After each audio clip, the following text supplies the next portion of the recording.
Bienvenue sur Swaking Worship Music, l'endroit où l'on se dépose dans la présence de Dieu pour être restauré, fortifié et guidé.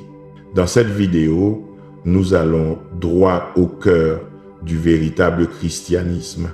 Suivre les traces de Jésus-Christ, mettre Dieu en premier dans chaque décision, développer une sainte révérence qui nous garde sur le bon chemin, servir pour sa gloire avec un cœur pur et marcher dans l'humilité. Vous serez conduits dans une prière profonde, nourrie par la parole, revêtir toute l'armure de Dieu pour tenir ferme au mauvais jour, proclamer la fidélité du Seigneur, apprendre à déposer vos fardeaux, à attendre avec confiance quand la réponse tarde et à combattre dans l'esprit avec des déclarations tirées des psaumes et des promesses éternelles. Laissez ces minutes de prière apaiser vos craintes, rallumer votre foi et vous recentrer sur Jésus, notre refuge et notre force. Si votre cœur a soif d'une adoration douce, d'écriture vivante et de paix tangible, vous êtes au bon endroit. Installez-vous, respirez et entrons ensemble dans la présence du Roi. À quoi ressemble le chrétien d'aujourd'hui et à quoi devrait ressembler le chrétien d'aujourd'hui? Ce sont deux questions très différentes qui peuvent avoir deux réponses très différentes selon la personne à qui vous les posez. Or, la Bible dit dans 1 Pierre chapitre 2 verset 21, « Car c'est à cela que vous avez été appelés, parce que Christ aussi a souffert pour vous, vous laissant un exemple, afin que vous suiviez ses traces. » Écoutez attentivement ceci, parce que Christ a souffert pour vous, vous laissant un exemple, afin que vous suiviez ses traces. Je crois que c'est cela le vrai christianisme, suivre l'exemple de Jésus-Christ. Jésus-Christ a quitté le ciel pour la terre, afin de mourir pour nos péchés. Il a fait passer l'Église avant lui-même, il a obéi à la volonté de Dieu, il a vécu une vie avec un but qui peut être résumé par ces paroles dans Luc chapitre 22 verset 42 qui dit « Père, si tu voulais éloigner de moi cette coupe, toutefois, que ce ne soit pas ma volonté, mais la tienne qui se fasse. » Lorsque nous atteignons un tel point, c'est ce que je crois être le vrai christianisme. Maintenant, j'aimerais vous encourager à suivre les étapes suivantes afin de vous assurer que vous avancez et que vous vivez une vie qui plaît au Seigneur. Pour commencer, nous devons tous vivre des vies où Dieu est le premier. Vous et moi devons vivre une vie qui place Dieu au-dessus de tout, placer Dieu avant tout. La traduction amplifiée de Luc chapitre 9, verset 23 dit « Puis il leur dit à tous, « Si quelqu'un veut venir après moi, qu'il renonce à lui-même, qu'il prenne chaque jour sa croix, en exprimant une volonté d'endurer tout ce qui peut arriver, et qu'il me suive, croyant en moi, se conformant à mon exemple dans sa vie et si nécessaire, souffrant ou peu, être mourant à cause de sa foi en moi. » Cela me rappelle le chant qui dit « Jésus le matin, Jésus à midi, Jésus quand le soleil se couche. » Et pour moi, cela signifie vivre une vie où vous êtes complètement absorbé par la présence du Seigneur, par sa parole, par le Saint-Esprit. Non, cela ne signifie pas que vous négligez vos responsabilités quotidiennes parce que vous priez 24h/24. Non, cela signifie simplement que votre esprit est constamment fixé sur Jésus-Christ. Vous méditez tranquillement un verset en préparant le petit déjeuner ou vous adorez et louez en conduisant. Quoi qu'il en soit, ayez la présence d'esprit de vous demander « Suis-je connecté au Seigneur? Est-ce que je glorifie le Seigneur? » De nos jours, l'expression « mettre Dieu en premier » est devenue très populaire. Mais en termes pratiques, qu'est-ce que cela signifie? Eh bien, quand on a demandé à Jésus quel était le plus grand commandement, il a répondu dans Matthieu chapitre 22, verset 37, Jésus lui dit, « Tu aimeras le Seigneur, ton Dieu, de tout ton cœur, de toute ton âme et de toute ta pensée. » C'est le premier et le plus grand commandement. Cela me dit que votre amour pour Jésus-Christ dépasse tout. C'est un amour qui donne la priorité au Seigneur. Dieu d'abord signifie vraiment Dieu d'abord. Maintenant, un autre point que j'aimerais souligner concernant un vrai disciple de Jésus-Christ est qu'il craint le Seigneur. Et craindre Dieu ne veut pas dire que vous êtes terrifié par lui. Non, craindre Dieu, c'est réaliser qui il est, à quel point il est grand, puissant et tout-puissant. Et cela vous amène à avoir un profond respect, une révérence et une admiration pour la puissance et l'autorité de Dieu. Proverbe chapitre 1 verset 7 dit « La crainte de l'Éternel est le commencement de la science. Les insensés méprisent la sagesse et l'instruction. » La crainte de Dieu est ce qui motive un comportement pieux. La crainte de Dieu mène à la repentance et à la poursuite d'une vie sainte. La crainte de Dieu vous maintient sur le droit chemin. Quand vous craignez Dieu, vous ne prenez pas le péché à la légère parce que vous savez que Dieu est saint et pur et qu'il ne tolère pas l'injustice et l'impureté. D'autres traits d'un vrai disciple de Jésus-Christ sont qu'il sert de tout cœur. Tout ce qu'il fait est pour la gloire de Dieu.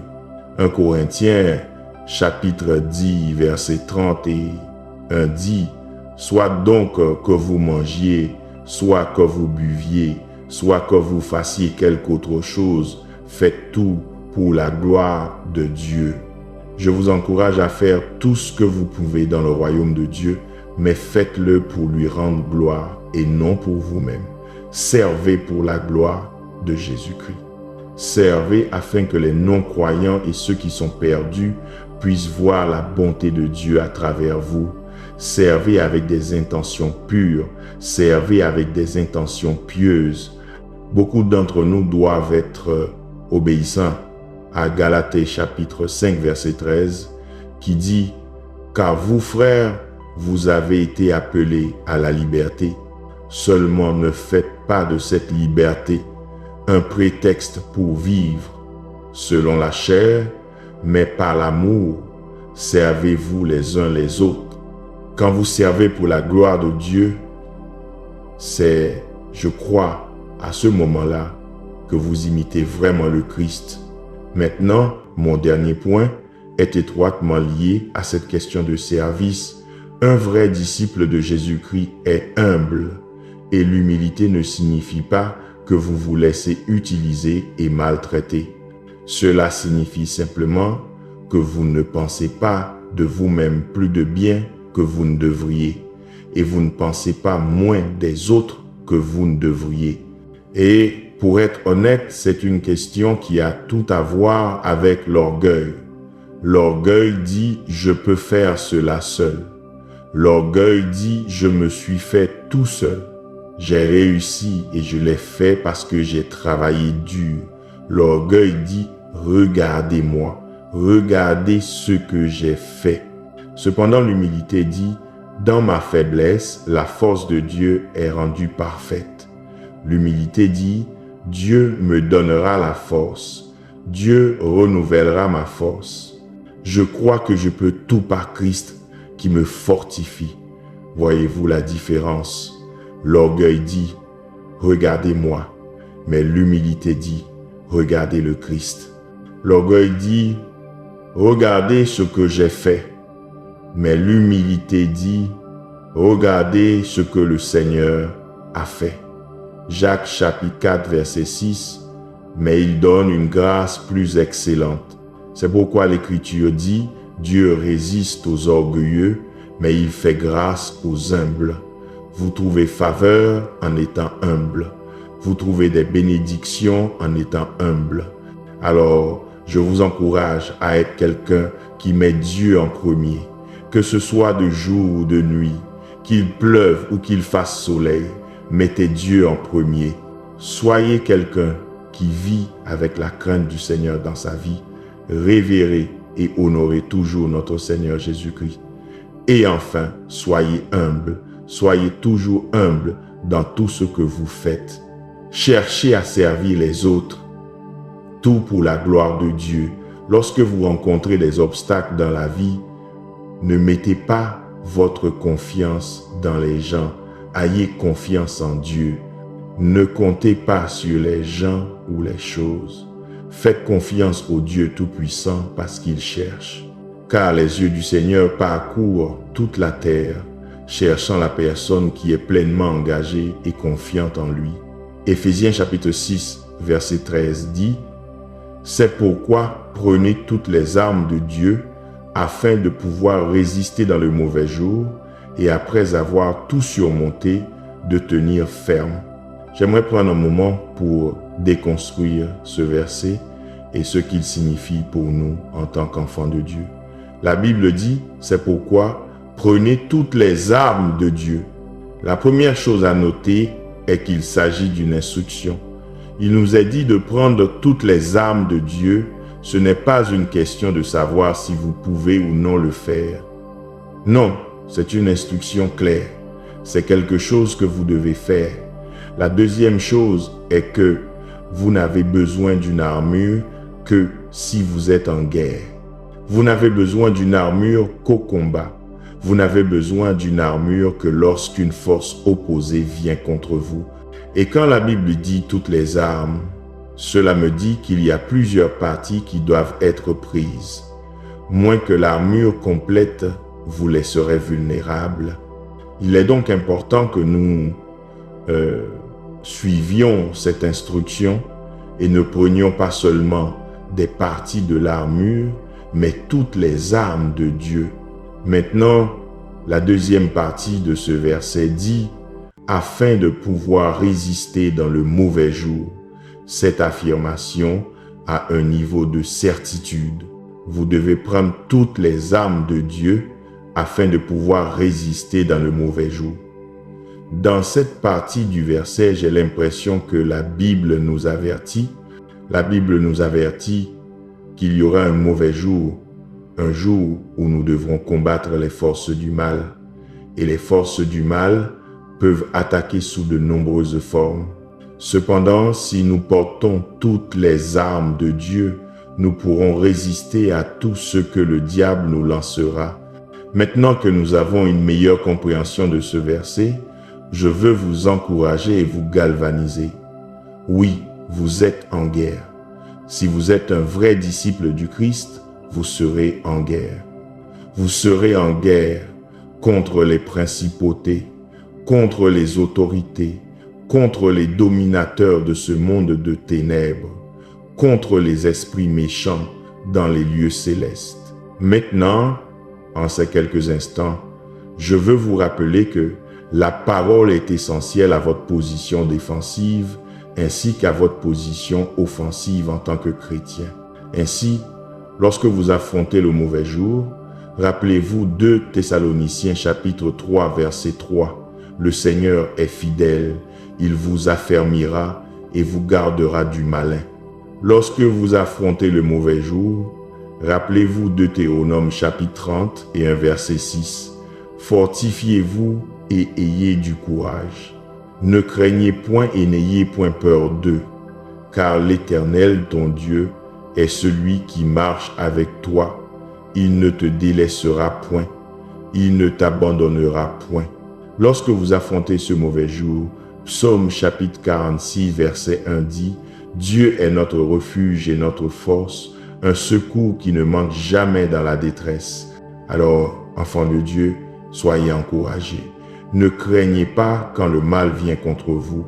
Le Seigneur est avec vous. Et les promesses de Dieu devraient vous donner la confiance d'être audacieux face au mal. Comment se concentrer sur Dieu au lieu des obstacles de la vie? C'est une question valable, n'est-ce pas? Nous avons tous des obstacles dans cette vie. Nous serons tous confrontés à des choses qui menaceront notre foi dans le Seigneur. Nous rencontrerons une opposition qui pourrait paralyser de peur même les cœurs les plus courageux. Mais vous voyez, encore et encore dans la Bible, il nous est dit de ne pas nous inquiéter. Il nous est dit de ne pas craindre, de ne pas être consterné, de ne pas être découragé, mais plutôt de regarder le Seigneur comme votre libérateur. Regardez le Seigneur comme votre sauveur. Regardez le Seigneur comme votre aide et votre source de force. Faites confiance au temps de Dieu. C'est ce que je veux vous dire aujourd'hui. Une prière retardée n'est pas une prière refusée. Le temps de Dieu n'est peut être pas votre temps. Le temps de Dieu n'est peut être pas conforme à vos attentes. Mais Dieu n'a jamais fait d'erreur. Dieu n'a jamais été en retard. Il n'a jamais manqué un rendez-vous. Alors, si vous attendez Dieu aujourd'hui, laissez-moi vous encourager. Attendre le Seigneur peut être difficile, mais voici la chose. L'attente a toujours un but. Dieu n'est jamais accidentel, il est intentionnel. Tout ce qu'il fait a un but.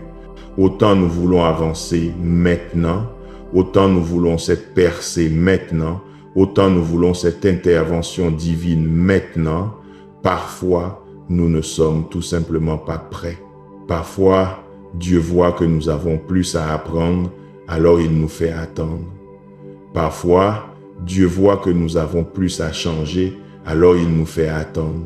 Parfois, Dieu voit que nous avons besoin de plus de croissance dans notre marche de foi et dans notre maturité spirituelle. Alors il nous fait attendre. Laissez-moi vous dire ceci. Priez pour la patience et priez pour que, pendant cette saison d'attente, Dieu vous donne grâce et courage. Et de plus, priez pour que Dieu vous révèle la prochaine étape pour vous en son temps. Et enfin, priez pour que votre cœur soit ouvert à l'œuvre que Dieu accomplit pendant cette saison actuelle. Beaucoup trop de croyants font l'erreur d'abandonner. Ils arrêtent de prier. Ils arrêtent de croire et d'attendre Dieu simplement parce que la réponse qu'ils désirent n'arrive pas quand ils le veulent. De plus, la réponse à votre prière peut être retardée en raison d'une guerre spirituelle. Rappelez-vous que la Bible nous dit que nous ne luttons pas contre la chair et le sang, mais contre les principautés. Et ainsi, bien que nous ne luttions pas physiquement contre les forces du mal, le combat peut se manifester sous forme d'obstacles. Et voici ce que je veux dire. Dans la traduction amplifiée, Daniel chapitre 10 versets 12 à 13 dit « Alors il me dit, ne crains point, Daniel, car dès le premier jour où tu as appliqué ton cœur à comprendre et à t'humilier devant ton Dieu, tes paroles ont été entendues et je suis venu à cause de tes paroles, mais le chef du royaume de Perse m'a résisté 21 jours. Et voici, Michael, l'un des premiers chefs, est venu à mon secours, et je suis resté là auprès des rois de Perse. » Daniel avait prié et prié pendant des semaines. Et quand sa réponse est arrivée, il lui a été dit que sa prière n'avait pas été refusée, mais qu'elle avait en fait été retardée. Elle avait été retardée à cause du prince de Perse, l'esprit princier maléfique de cette région qui entravait la prière de Daniel. Alors, Saint, se pourrait-il que votre prière ne soit pas réellement refusée, mais en fait retardée à cause d'une opposition maléfique? Se pourrait-il que le diable ou une principauté soit en train de lutter avec la réponse à votre prière?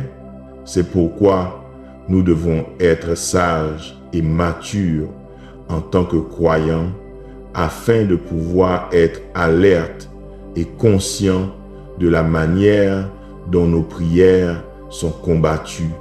Et j'aimerais vous encourager lorsque vous êtes confronté à quelque chose qui vous menace, à vous tourner vers le psaume 35 et à prier à partir de la parole de Dieu en disant « Éternel, Défends-moi contre mes adversaires, combats ceux qui me combattent.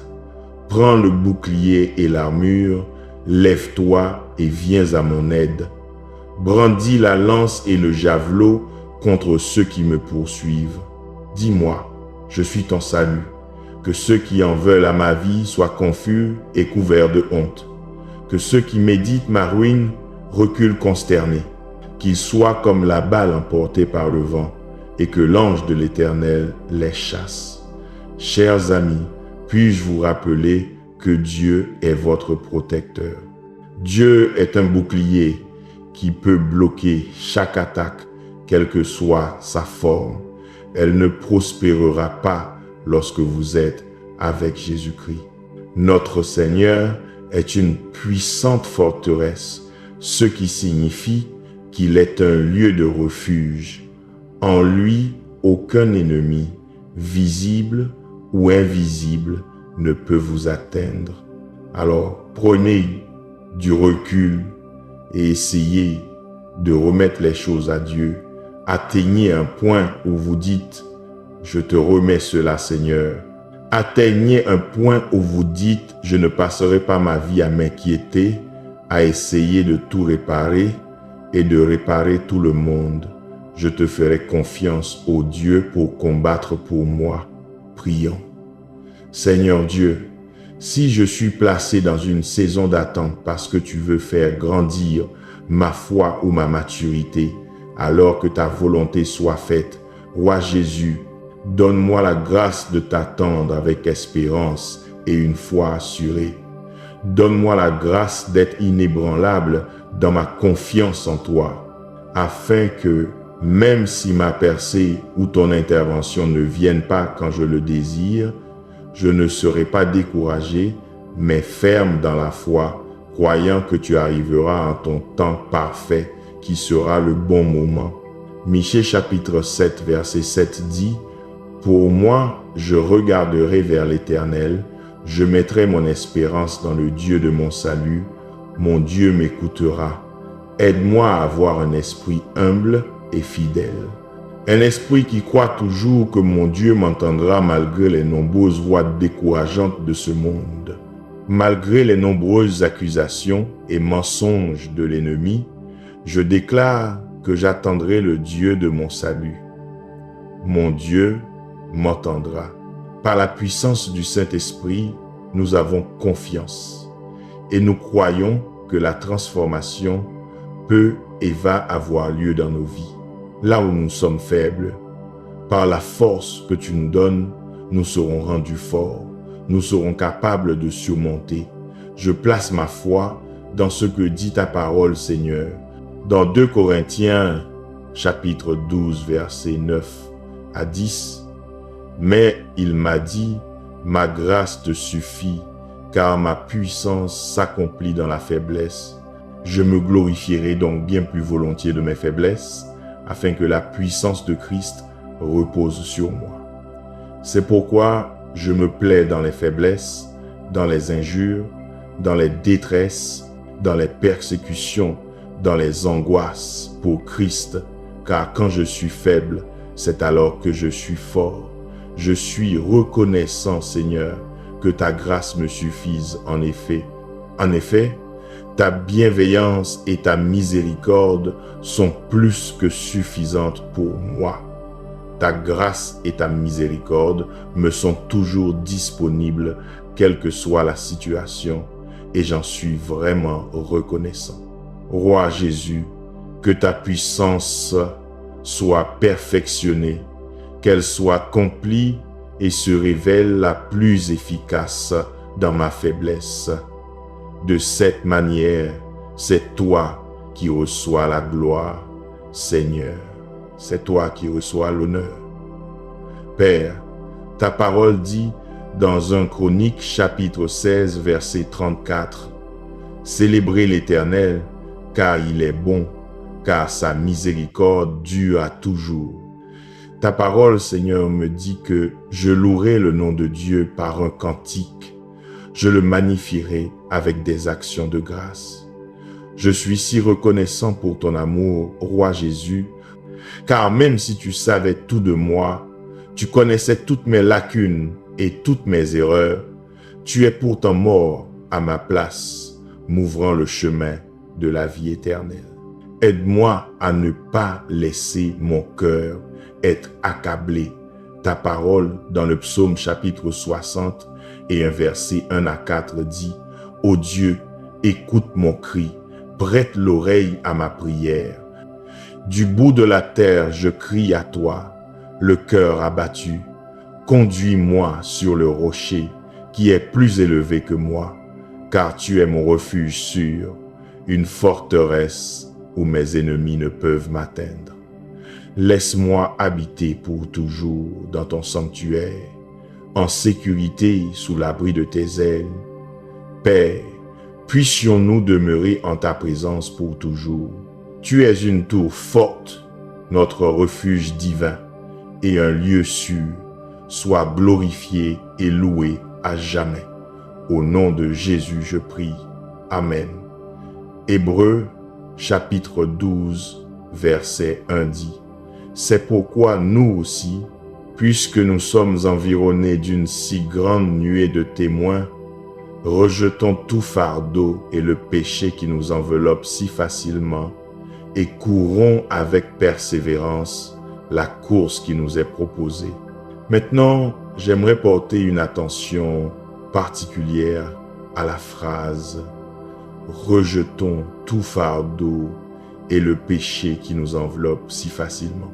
Maintenant, en examinant diverses traductions de ce verset, la Bible nous dit ici de nous défaire de tout ce qui nous entrave et du péché qui nous enveloppe si facilement.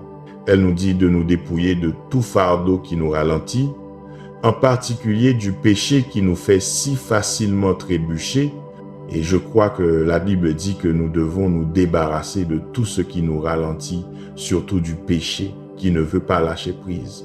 En somme, vous et moi devons nous arrêter un instant et regarder nos vies. Quel poids portez-vous? Qu'est-ce qui vous lie et vous oppresse? Car pour progresser dans cette course de la foi, nous devons nous débarrasser. Nous devons mettre de côté. Nous devons rejeter et nous dépouiller de tout ce qui nous tire en arrière. Saints, cela peut être des amis. Vos amis, la compagnie que vous fréquentez, peuvent être un poids et un obstacle dans votre vie. Ce que vous nourrissez et sur quoi vous vous attardez peut être un poids et un obstacle. Ces romans, ces films ou séries télévisées, cette musique, saint, toutes ces choses pourraient vraiment vous retenir. Ou que diriez-vous de l'argent? La recherche de l'argent et surtout l'amour de l'argent peuvent être un obstacle à la progression dans cette course de la foi. Saint, toutes ces choses peuvent nous faire trébucher alors que nous courons vers Jésus. Et c'est un message important car beaucoup de gens se font trébucher sans le savoir dans leur marche avec Dieu à cause de ce qu'ils consomment. Vous portez un poids inutile alors que vous êtes censé courir pour le Christ et vers le Christ. Sur ce sujet, j'aime la franchise de Matthieu, chapitre 18, versets 8 à 9, parce que la Bible dit « Si ta main ou ton pied te fait tomber dans le péché, coupe-le et jette-le loin de toi. Il vaut mieux pour toi entrer dans la vie estropié ou boiteux que d'avoir 2 mains ou 2 pieds et d'être jeté dans le feu éternel. Et si ton œil te fait tomber dans le péché, arrache-le et jette-le loin de toi. Il vaut mieux pour toi entrer dans la vie avec un seul œil que d'avoir 2 yeux et d'être jeté dans le feu de l'enfer. » Ce dont Jésus parle ici est exactement ce dont Hébreux chapitre 12 verset 1 parle quand il dit « Rejetons tout fardeau et le péché qui nous enveloppe si facilement. » En fin de compte, si cela vous pousse au péché, supprimez-le. Si cela vous éloigne de Dieu, supprimez-le. Si cela vous tente et vous attire vers le péché, supprimez-le. Rejetons tout fardeau et le péché qui nous enveloppe si facilement, et courons avec persévérance la course qui nous est proposée. Alors, même dans votre heure la plus sombre, ces moments où vous priez et dites « Dieu, j'ai besoin d'un miracle maintenant ». Lorsque vous avez besoin de guérison, lorsque vous avez besoin qu'il sauve vos enfants, lorsque votre mariage semble avoir touché le fond, soyez-en persuadés, soyez confiants que le Seigneur changera les choses. Soyez persuadés que si Dieu a pu fendre la mer Rouge pour Moïse, s'il a pu faire passer Joseph de la prison au palais, si Dieu a pu sauver 3 jeunes Hébreux d'une fournaise ardente, s'il a pu guérir la femme atteinte d'une perte de sang, alors soyez persuadés que Dieu peut intervenir pour vous dans votre situation. Et je vous exhorte à être persuadés par le psaume chapitre 46, verset 1, qui dit « Dieu est notre refuge et notre force, un secours qui ne manque jamais dans la détresse. » Soyez persuadés par Proverbe chapitre 18, verset 10, qui vous dit que le nom de l'Éternel est une tour forte, le juste s'y réfugie et se trouve en sécurité. Quand vous pensez à certains des héros de la foi dans la Bible et à toutes les épreuves qu'ils ont traversées, vous verrez qu'ils avaient tous une chose en commun. Ils étaient inébranlables dans leur foi. Ils étaient forts dans la foi. Daniel a été jeté dans la fosse aux lions, mais il s'est accroché à Dieu. Paul et Silas ont été battus, enchaînés et emprisonnés, mais ils ont quand même loué Dieu. Moïse s'est tenu devant la mer Rouge et a invoqué Dieu. Ce sont tous de grands exemples d'hommes qui ont tenu bon et ont fait confiance au Seigneur, même lorsque toutes les chances étaient contre eux. Peu importe ce qu'ils affrontaient, leur foi n'a pas été ébranlée, leur foi n'a pas été brisée, parce qu'ils savaient que le Dieu qu'ils servaient est plus grand, plus puissant et plus fort que tout ou n'importe qui d'autre qu'ils pouvaient affronter. Nous pouvons apprendre beaucoup des croyants de la Bible, de la façon dont ils ont géré l'adversité. Car, même de nos jours, nous nous retrouvons souvent dans des situations où notre foi est mise à l'épreuve et nous devons décider comment nous allons réagir. Votre épreuve ne ressemblera peu être pas au leurre. Votre épreuve ne sera peu être pas une fosse aux lions affamés ou une armée égyptienne vous poursuivant dans une immense étendue d'eau, mais elle pourrait sembler tout aussi désespérée et tout aussi intimidante. Mais voici ce que la Bible dit dans 1 Pierre chapitre 1 verset 6 à 7. C'est pourquoi vous tressaillez d'allégresse, bien que maintenant, si cela est nécessaire, vous soyez attristés pour un peu de temps par diverses épreuves, afin que l'épreuve de votre foi, plus précieuse que l'or périssable, qui cependant est éprouvé par le feu, se trouve être à votre louange, à votre gloire et à votre honneur lors de la révélation de Jésus-Christ. Quelle que soit votre épreuve, soyez forts dans la foi. Ne vous laissez pas ébranler, car dès que vous lâchez les promesses certaines de Dieu, vous êtes voués à être emportés par la folie de ce monde. Jésus-Christ est la seule fondation solide. Un théologien du nom de Martin Luther a dit un jour quelque chose de remarquable. Il a dit « J'ai tenu beaucoup de choses dans mes mains et je les ai toutes perdues, mais tout ce que j'ai placé dans les mains de Dieu, je le possède encore. » Pensez à ce qui nous est dit ici. Tout ce que cet homme a retenu et mis la main dessus, tout ce qu'il a essayé de réparer et de changer, il a tout perdu, il a échoué. Il dit, tout ce que j'ai placé dans les mains de Dieu, je le possède encore. En d'autres termes, il dit, j'ai eu plus de succès dans la vie quand j'ai laissé les choses entre les mains de Dieu. Et chers amis, c'est ce que je veux vous encourager à faire aujourd'hui. Laissez-le entre les mains de Dieu. Cela signifie prier à ce sujet. Appuyez-vous sur la parole de Dieu concernant cette question ou ce problème. Jeûnez et croyez en Dieu pour cela, mais plus important encore, laissez-le entre les mains du Maître. Et laissez-moi vous dire ceci.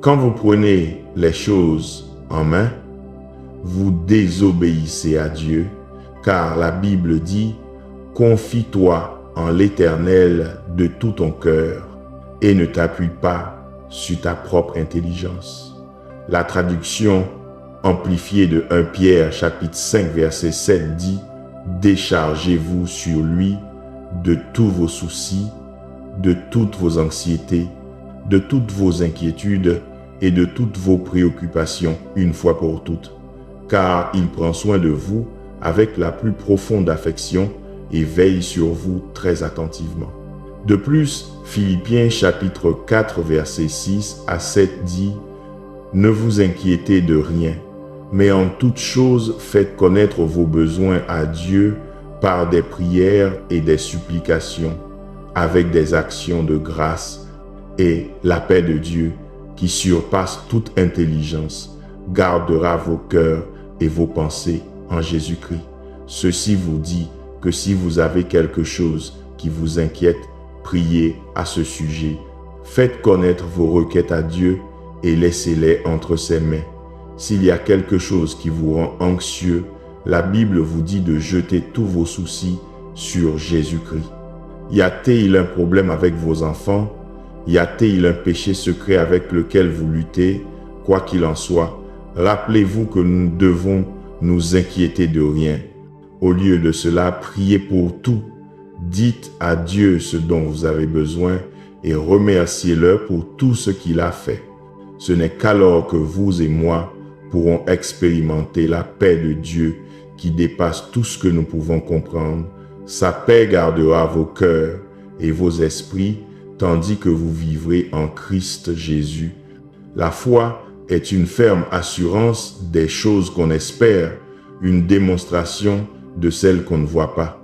La foi, c'est croire aux promesses de Dieu. La foi, c'est croire ce que vos yeux naturels ne peuvent voir. Laissez-moi le dire ainsi.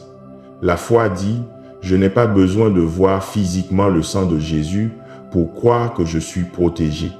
La foi dit, je n'ai pas besoin de voir physiquement des anges pour croire la parole de Dieu qui me dit que l'ange du Seigneur campe autour de ceux qui le craignent. La foi dit, je n'ai même pas besoin de voir le Saint-Esprit pour croire qu'il a le pouvoir et qu'il est un consolateur et un enseignant. Vous voyez, la foi est une exigence pour chaque croyant. Elle est le cœur de notre vie chrétienne. C'est par la foi que nous en venons à accepter Jésus-Christ comme notre Seigneur et Sauveur. C'est aussi par la foi que nous vivons nos vies avec joie et allégresse, sachant qu'il y a une éternité à passer avec le Père Céleste. Et peut être l'un des versets les plus importants de la Bible sur la foi est Hébreux chapitre 11 verset 6. Or, sans la foi, il est impossible de lui être agréable, car il faut que celui qui s'approche de Dieu croit que Dieu existe et qu'il est le rémunérateur de ceux qui le cherchent avec zèle. Tenez-vous dans la foi, vivez-vous par la foi, marchez-vous par la foi. La foi est une vie d'action basée sur ce que vous croyez être vrai. Par exemple, l'action de ne pas s'inquiéter est le résultat de votre foi que Dieu a le contrôle. L'action de ne pas essayer de tout réparer est aussi le résultat de votre foi que Dieu a le contrôle. Jésus-Christ a dit que votre cœur ne se trouble point. Pourquoi a-t-il dit cela? Parce qu'il veut que vous ayez la foi qu'il prendra soin de tous vos besoins. Une autre façon de Comprendre ou de définir la foi peut être résumé ainsi. La foi, c'est faire votre part, c'est-à-dire faire confiance à Dieu pour qu'il fasse la sienne. Votre part est de croire. C'est tout ce que vous avez à faire. Et ensuite, vous laissez Dieu faire sa part. Votre part est de vous appuyer sur la parole de Dieu. Sa parole qui dit que rien n'est impossible à Dieu. Alors laissez-moi vous demander, faites-vous votre part? Croyez-vous? Croyez-vous et vous appuyez-vous sur la parole de Dieu? Marchez-vous par la foi et non par la vue? Une foi forte vient de la connaissance et de la conviction que Jésus-Christ non seulement est ressuscité des morts, mais qu'il a vaincu le diable. Il a vaincu la mort, l'enfer et le tombeau. Une foi forte vient de la méditation de la parole de Dieu. Une foi forte est cultivée et développée lorsque vous ne lisez pas seulement la parole de Dieu, mais que vous l'intériorisez, que vous la méditez et que vous y demeurez. J'irais même jusqu'à dire que une foi forte est le produit de grandes épreuves. Les circonstances changent, les gens changent, les normes sociales et les perceptions publiques changent, mais la parole de Dieu demeure vraie pour toujours. Dans l'évangile de Matthieu, Jésus dit « Le ciel et la terre passeront, mais mes paroles ne passeront point. » C'est pourquoi nous pouvons nous tenir en toute confiance en lui. C'est pourquoi nous pouvons nous accrocher à lui lorsque nous avons l'impression de glisser dans le chaos de la vie. Il nous sauvera et posera nos pieds sur un sol solide. Que signifie être inébranlable dans sa foi? Cela ne signifie pas ne jamais avoir de doute. Cela ne signifie pas ne jamais avoir peur. Cela signifie simplement que lorsque le trouble survient, nous ne paniquons pas.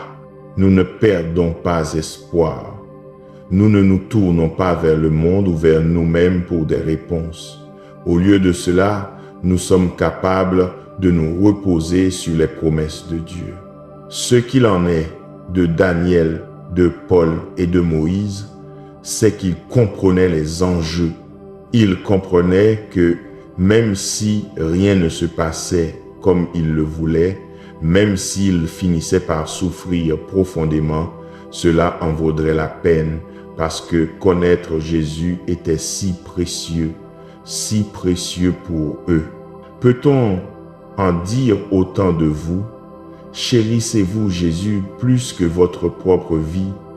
Il est digne et il veut que vous expérimentiez la vie abondante en lui faisant confiance et en obéissant à sa parole.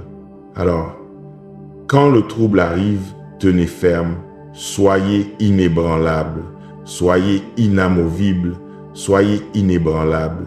Lorsque nous sommes en difficulté, combien d'entre nous veulent des détails de la part de Dieu?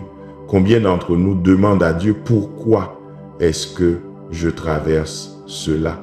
Combien d'entre nous posent des questions à Dieu comme « Dieu, si tu vas me trouver une issue, comment vas-tu exactement le faire?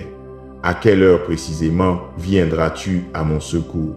Combien de temps devrais-je traverser cela avant que les choses ne commencent vraiment à tourner en ma faveur? » Mais Dieu ne nous donne pas toujours des réponses pendant que nous sommes dans le feu. Tout ce que nous pouvons faire, c'est avoir foi en ses promesses. Des promesses comme celle trouvée dans Nahum chapitre 1 verset 7 qui dit « L'Éternel est bon, il est un refuge au jour de la détresse et il connaît ceux qui se confient en lui. » Nous devons nous accrocher aux promesses comme celle trouvée dans le psaume chapitre 55 verset 22 qui dit « Remets ton sort à l'Éternel et il te soutiendra. Il ne permettra jamais que le juste chancelle. » En mûrissant en Christ, en grandissant et en vous développant dans votre connaissance de Dieu, le Saint-Esprit œuvrera en vous pour élargir vos horizons et changer votre perspective.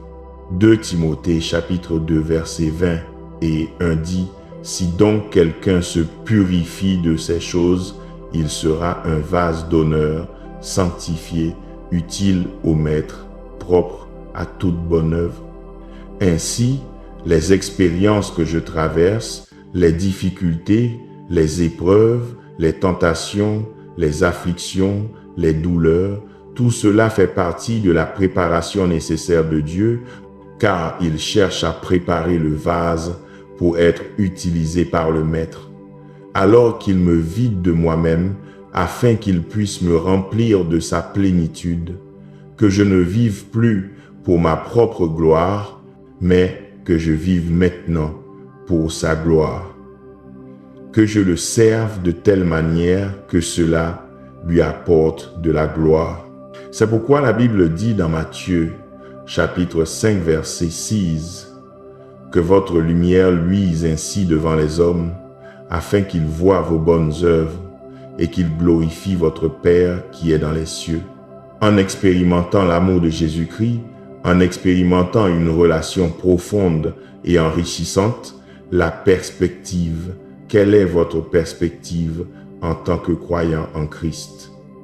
J'ai posé cette question parce que, à un certain moment de votre marche avec le Seigneur, à mesure que vous le connaissez de plus en plus, vous devez changer votre perspective, passant de Dieu, emmène-moi ici, emmène-moi là, Seigneur. Je te remercie pour le chemin que tu m'as fait parcourir. Je te remercie parce que je ne suis plus là où j'étais. Perspective. Votre perspective passe de toujours demander et toujours chercher à recevoir de Dieu, à toujours chercher à le servir. Votre prière devient « Seigneur, comment puis-je te servir? Seigneur, fais de moi un vase pour ton usage. » Nous ne pourrons jamais rembourser le sacrifice que Jésus-Christ a fait pour nous sur la croix. Nous ne pourrions jamais trouver les mots appropriés pour exprimer pleinement notre gratitude pour sa grâce étonnante, pour sa miséricorde et sa providence éternelle. Maintenant, je crois que tout ce que nous pouvons offrir au Seigneur en signe de gratitude, c'est notre vie. Tout ce que nous pouvons offrir à Jésus-Christ, c'est nous-mêmes. Nous ne pouvons pas le rembourser. Nous ne pouvons pas compenser le Seigneur, ni faire quoi que ce soit pour égaler son sacrifice. Mais je vous le dis, le moins que nous puissions faire est de le servir. Le moins que nous puissions faire est de devenir un serviteur du Seigneur. L'histoire du Fils prodigue est une histoire spéciale. C'est une parabole qui me parle du pardon, de la miséricorde et de la nature destructrice de l'orgueil. D'une manière ou d'une autre, nous sommes tous comme ce Fils. Nous ne réalisons souvent pas la bonté de Dieu. Nous ne réalisons souvent pas l'amour de Dieu. Et nous sous-estimons certainement souvent la nature destructrice de l'orgueil. Nous n'apprécions souvent pas vraiment à quel point nous sommes bénis. Mon point est que le Fils prodigue s'est éloigné de son Père par désobéissance, mais il a découvert à quel point la vie est brutale sans son Père. Le Fils prodigue s'est éloigné de son Père parce qu'il recherchait ses propres intérêts. Mais il a découvert que servir ses propres intérêts ne vous laissera spirituellement et physiquement que ruiner. Le Fils prodigue s'est éloigné de son Père parce qu'il était impatient. Il pensait savoir ce qui était le mieux, mais il a vite découvert qu'une plus grande bénédiction l'attendait si seulement il avait été patient. Nous nous sommes tous retrouvés dans des situations où nous avons trébuché et avons été attirés par des choses que nous n'aurions pas dû. Nous avons tous ouvert des portes aux tentations alors que nous savions mieux. La Bible dit que le cœur est tortueux par-dessus tout et il est incurable. Qui peut le connaître? Vous voyez, notre cœur peut si facilement être attiré par le mal, non pas poussé vers le mal, non pas brusquement confronté et étouffé par le mal, mais doucement, délicatement tiré vers le mal, attiré par lui. C'est pourquoi David a prié dans le psaume 140:1, ne laisse pas mon cœur s'incliner à aucune chose mauvaise. D'autres traductions disent, ne laisse pas mon cœur être attiré par ce qui est mauvais. Ne me laisse pas dériver vers le mal, ni prendre part à des actes de méchanceté. Le mal peut nous attirer tranquillement et progressivement vers le péché. C'est subtil et rusé. Et si nous ne faisons pas attention, si nous nous permettons de faire un petit pas, alors le mal vous incite à faire le suivant. Et puis, qu'est-ce qu'un de plus va faire? Puis quelques autres. Et soudain, nous sommes tout près du péché et il nous a pris dans un cycle. Alors reconnaissons ceci. Le mal peut nous attirer un tout petit pas à la fois jusqu'à l'endroit où nous faisons le dernier pas et péchons. Alors, je vous encourage à faire la prière exacte de David. Ne laisse pas mon cœur être attiré par ce qui est mal. L'objectif de nos vies devrait être de s'assurer que nos relations individuelles avec Dieu sont en bon état. Saints, la Bible dit dans 2 Timothée 3 que dans les derniers jours, des temps difficiles viendront. Le monde sera ingrat, impie, aimant les plaisirs plus que Dieu parmi tant d'autres choses. Que ce soit les derniers jours ou non, que ce soit la 11e heure ou non, vous et moi, en tant que croyants, devons nous assurer d'avoir une relation avec Jésus-Christ. Nous ne pouvons entrer dans le royaume des cieux que par celui qui est le chemin, la vérité et la vie, et c'est Jésus-Christ. Jésus qui a explicitement dit « Nul ne vient au Père que par moi ». Vous et moi devons nous assurer de ne pas être ceux dont la Bible parle.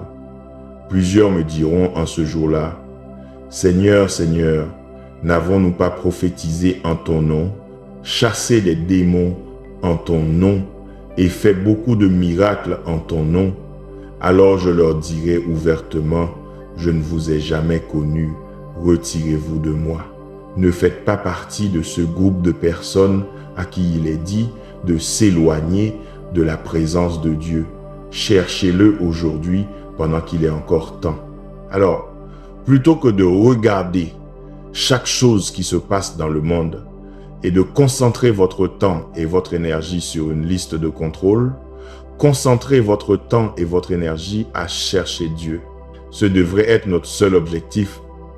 Connaître Jésus, chercher sa face, méditer sa parole, avoir une bonne relation avec le Seigneur, viser à entendre les mots « c'est bien, bon et fidèle serviteur ». Car si vous ne le faites pas, alors les mots « retirez-vous de moi » seront une sentence éternelle dans les ténèbres de l'enfer. Or, au final, vous constaterez toujours que le péché vous emmène plus loin que vous ne voulez aller. Le péché vous retient plus longtemps que vous ne voulez rester et il vous fait payer un prix bien plus élevé que ce que vous aviez initialement imaginé. David le savait. Le psaume chapitre 140 et 1 verset 4 dit « Ne laisse pas mon cœur s'incliner à aucune chose mauvaise, à me livrer avec des hommes qui commettent l'iniquité, à des actions méchantes, et que je ne mange pas de leurs délices. » Je crois que ce n'est pas seulement une grande prière, mais une prière à laquelle nous pouvons tous nous identifier. Au temps de David, il y avait des gens qui voulaient qu'il participe au mal qu'il préparait. Alors, il a prié pour que Dieu le garde loin d'eux. Et nous devrions faire de même avec les gens, avec les divertissements, avec Internet, avec les réseaux sociaux. Dieu, garde-moi d'être associé à ceux qui font le mal. Ainsi, les deux choses à retenir de David dans le psaume 140 et un son que son cœur ne serait pas doucement poussé au péché, et deuxièmement, qu'il s'éloignerait des amis et des influences qui le conduiraient à faire le mal. Mais il y a une autre chose qu'il a prié. David a dit, « Seigneur, ne me laisse pas manger de leurs délices. » Le péché peut être délicieux, n'est-ce pas?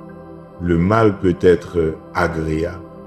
La Bible utilise cette expression en se référant au péché, en parlant des plaisirs du péché. Faire ce qui est mal peut apparaître de manière trompeuse comme gratifiant ou agréable. Après tout, Satan se promène comme un ange de lumière. Il rend le péché attrayant, mais au final, le péché est mortel et pourri. David a prié pour que Dieu l'aide à faire face à cela et à dire non au péché. L'apôtre Jacques a aussi dit, « Résistez au diable et il fuira loin de vous. » En d'autres termes, dites non au diable assez de fois et il fuira. Non est un mot puissant. Vous savez comment dire non au chocolat, par exemple. Vous dites simplement non quand on vous en propose. C'est la même chose avec le péché. Alors, je vous encourage à marcher avec Dieu, marcher avec des amis bien choisis. Ne faites jamais le premier petit pas vers le péché. Dites non quand le diable essaye de vous tenter avec les plaisirs du péché. Lorsque nous sommes ballottés par les vagues de l'adversité, c'est à ce moment-là que nous devrions nous préparer à combattre. C'est le moment où nous devons prier, jeûner et étudier la parole de Dieu afin de trouver la paix au milieu de tout cela.